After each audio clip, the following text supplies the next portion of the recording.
Picture this. The ball floats in from the corner, and in one seamless, almost balletic motion, he strikes it. A perfect volley that ripples the net in one of the most iconic goals in football history. That man is Zinedine Zidane, and if you're even remotely a fan of the beautiful game, this moment from the 2002 Champions League final still sends chills down your spine. Zidane, or Zizou, as the world affectionately calls him, isn't just a football legend, he's football's very own artist. Today, let's dive deep into the life, the genius, and the legacy of one of the greatest footballers to ever grace the pitch. Born in Marseille, France, in 1972, Zidane's story begins far from the glittering stadiums of Madrid. Growing up in a tough neighborhood, football was his escape, his way of finding identity and purpose. From a young age, Zidane had that signature grace on the ball. He moved differently.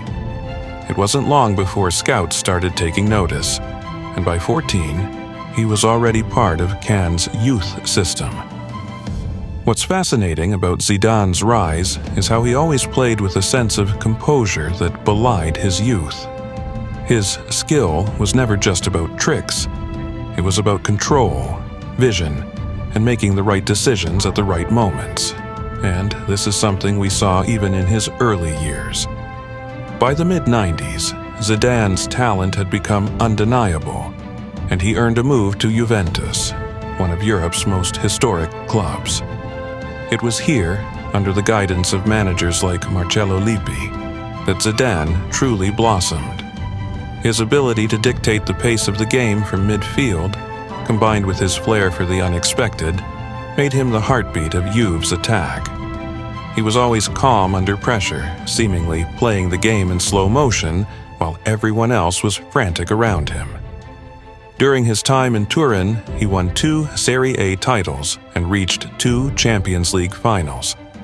Though Juve fell short in Europe, Zidane's influence was immeasurable, and by this time, he had already begun carving out his place among the game's greats. But perhaps Zidane's crowning moment on the international stage came in 1998, when he led France to World Cup glory on home soil. The tournament was Zidane's platform to truly announce himself to the world. In the final against Brazil, Zizou scored 2 towering headers that sealed a 3-0 victory, and etched his name into French football folklore. That World Cup victory was more than just a football triumph.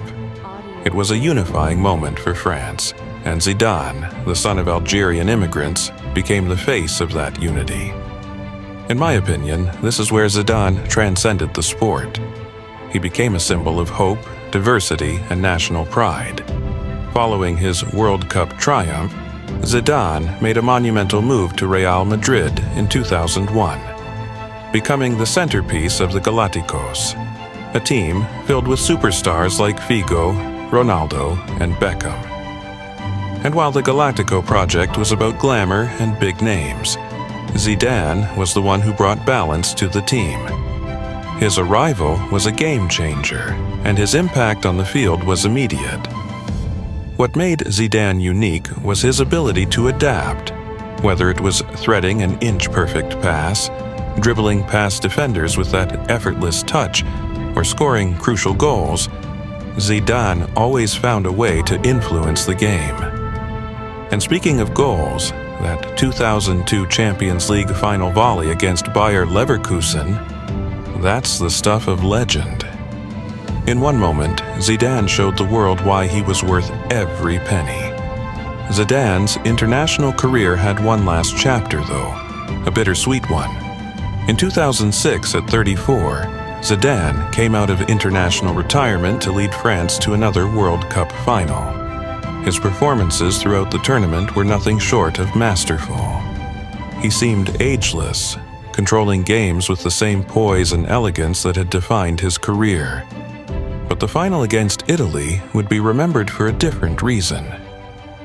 In extra time, Zidane, after a heated exchange with Marco Materazzi, delivered the infamous headbutt that saw him sent off in his last ever professional match. It was a shocking end to a glittering career, But in a way, it only added to the mythos of Zidane. He wasn't just a flawless footballer, he was human, capable of brilliance and emotion, all in one. After hanging up his boots, many wondered what was next for Zidane.